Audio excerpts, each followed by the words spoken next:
So, but the habits you develop, and I go back, the other thing is have the right heroes. I mean, I've always been lucky in that respect. And if the people you look up to are going to form your vision of what the world, how you want to be in later life.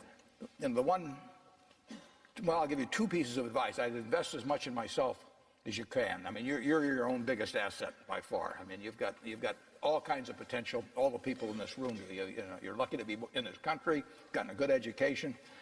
But most people go through life using up a very, very small part of their potential. And so anything you do that invests in yourself, that's the best investment you can possibly make. And then I would follow my passion. I mean, whatever turns you on.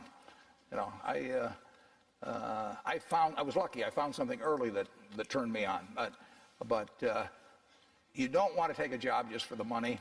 You don't want to take a job for an organization that you really don't feel good about, or work for people that you don't feel good about. You really want to be excited when you get out of bed every morning. And it won't necessarily be the job that you have 10 years later, but you'll be learning so much as you go along. And I took a job with Ben Graham, my hero, and I never asked the salary, and I found at the end of the month when I got my first paycheck what I was earning, because I just knew it was the right thing to be doing. So I would follow your passion.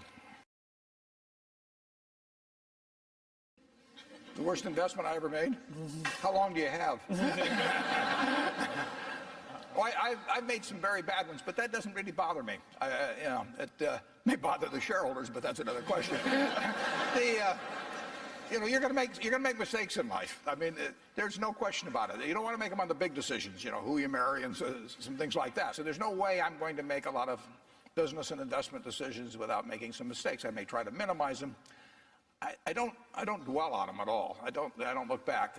The biggest mistakes are the ones that actually don't show up. They're the mistakes of omission rather than commission. We've never lost that much money on any one investment, but it's the things that I knew enough to do that I didn't do. We have missed profits of as much as maybe $10 billion in things that I knew enough to do and I didn't do. Now, the fact I didn't buy Microsoft way back is not a foregone opportunity, because I didn't know enough to make that decision.